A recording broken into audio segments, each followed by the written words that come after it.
غیب کی باتوں میں آپ کو دوبارہ بہت بہت خوش آمدید۔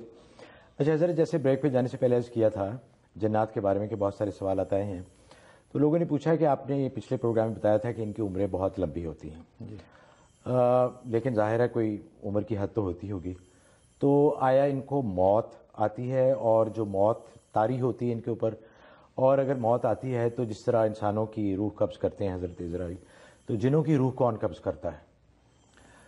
اس سلسلے میں علماء کے دو قول ہیں۔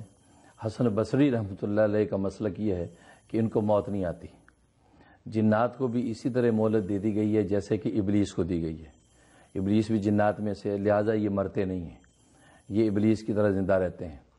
لیکن ان کے اس مسلک پر ان کے پاس کوئی دلیل نہیں ہے، اس لیے کہ نص قطعی قرآن کریم میں سورۃ احقاف کی آیت نمبر 18 میں اللہ تبارک و تعالیٰ نے انسان اور جنات کی موت کو ذکر کیا ہے۔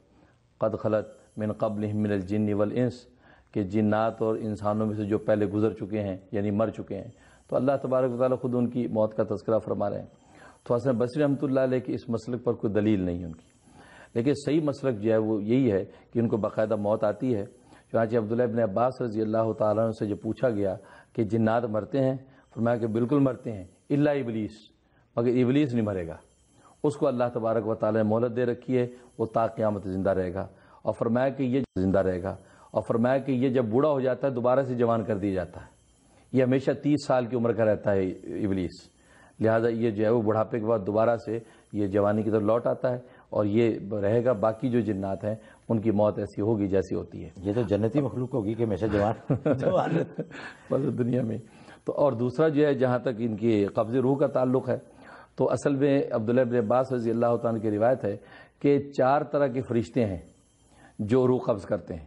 جو ملک الموت ہیں وہ انسانوں اور فرشتوں کی روح قبض کرتے ہیں، حضرت عزرائیل، اور جنات کی روح قبض کرنے کے لیے ایک الگ فرشتہ مقرر کیا گیا ہے۔ اور اسی طریقے سے جو ہے وہ جو جانور ہیں ان جانوروں کی اور چوپاؤں کی روح قبض کرنے کا اس کے علاوہ ایک الگ فرشتہ متعین کیا گیا ہے۔ تو یہ مختلف فرشتے 4 طرح کے فرشتے ہیں جو 4 طرح کی مخلوقات جو ان کی روح قبض کرتے ہیں، لیکن یہ کہ حضرت عزرائیل جو ہیں وہ صرف انسانوں کی اور فرشتوں کی روح قبض کرتے ہیں۔ اچھا حضرت، فرشتوں کو بھی موت ہے؟ جی، کل نفس ذائقۃ الموت، ہر نفس کو موت آئے گی، تو فرشتے بھی اپنے وقت پہ مریں گے جب صرف اللہ تبارک و تعالیٰ رہ جائیں گے۔ اچھا، اور اللہ تعالیٰ اس وقت جو ہے وہ 3 اعلان کریں گے، لمن الملک اليوم، آج کے دن کس کی بادشاہت ہے، تو اس کے اندر جو ہے وہ اس وقت سب مر چکے ہوں گے، تو ملائکہ موت آئے گی۔ اچھا حضرت، اور جو یہ جنات کے بارے میں ہے کہ یہ وسوسے ڈالتے ہیں دلوں میں، تو کس طرح یہ وسوسے ڈالتے ہیں اور اس کی کیا حقیقت ہے؟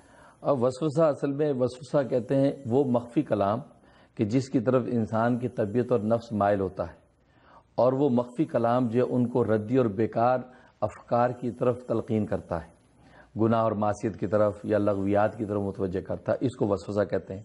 اور ابلیس جو باقاعدہ وسوسہ ڈالتا ہے، اس لیے سورۃ الناس میں فرمایا من شر الوسواس الخناس، تو وسوسہ ڈالنے والا شیطان جو وسوسہ ڈالتا ہے پیچھے ہٹتا ہے۔ تو اس لیے حدیث میں آتا ہے کہ وسواس اصل میں ایک دروازے کا نام ہے جو انسان کے سینے میں ہے، اور اس دروازے کی طرف سے یہ شیطان جو وسوسے ڈالتا ہے اس دہانے پر منہ رکھ کے بیٹھا ہے اور وسوسے انسان میں ڈالتا ہے۔ چنانچہ روایات میں آتا ہے کہ حضرت عیسیٰ علیہ الصلوۃ والسلام نے اللہ تبارک و تعالیٰ سے یہ عرض کی کہ اے رب ذوالجلال، شیطان انسان کے اندر کس جگہ بیٹھتا ہے یہ مجھے دکھلا۔ تو اللہ تبارک و تعالیٰ نے دکھلایا کہ ایک سانپ کی شکل کا منہ اس کا بنا ہوا ہے اور دل کے دھانے پر اس نے منہ رکھا ہوا ہے۔ جب انسان اللہ کا ذکر کرتا ہے تو وہ پیچھے ہٹ جاتا ہے، اور جب اللہ کے ذکر سے وہ غافل ہوتا ہے تو پھر وہ دھانے پہ منہ رکھ کے وسوسے اس کے اندر چھوڑتا ہے۔ اس لیے حدیث میں بھی آتا ہے کہ نبی پاک صلی اللہ علیہ وسلم فرماتے ہیں کہ شیطان جو ہے وہ انسان کے دل پر جو ہے وہ دھانے پر منہ رکھ کے بیٹھا ہے اور وسوسے اس کے اندر چھوڑتا رہتا ہے۔ جب اللہ کا ذکر کوئی ذاکر کرتا ہے تو وہ پیچھے ہٹ جاتا ہے، جب ذکر سے غافل ہوتا ہے تو اس کے دل کو لقمہ بنا دیتا ہے۔ تو اس طریقے سے یہ ابلیس جو ہے وہ وسوسے انسان کے قلب میں ڈالتا ہے اور معصیت گناہ کی طرف متوجہ کرتا ہے۔ بلکہ عجیب بات ہے، صحیح مسلم کی حدیث ہے کہ نبی پاک صلی اللہ علیہ وسلم فرماتے ہیں کہ وسوسے آنا، آج لوگ پریشان ہوتے جی وسوسے آتے ہیں نماز میں یا عام وسوسہ مجھے آتا ہے، تو عجیب بات فرمائی حدیث میں، صحیح مسلم کی روایت ہے، فرمایا کہ وسوسہ جو ہے یہ اس شخص کے خالص ایمان کی علامت ہے، یعنی جس کو وسوسہ آئے اس کا مطلب وہ خالص مومن ہے اور اس کا ایمان کامل ہے۔ ظاہر ہے کہ اگر ایمان ہوگا تو وسوسہ بالکل، اس لیے کہ نبی پاک صلی اللہ علیہ وسلم نے فرمایا کہ اصل میں شیطان کوئی اور بڑا حملہ اس پہ کرتا ہے، اس کو لقمہ بنانے کے لیے بڑا حملہ کرتا ہے. جب اس حملے میں ناکام ہو جاتا ہے اس کی ایمان کی وجہ سے تو پھر وسوسے پر اکتفا کرتا ہے. اس لیے یہ وسوسہ ایمان کی علامت ہے. اللہ اکبر اللہ اللہ اللہ اکبر لا الہ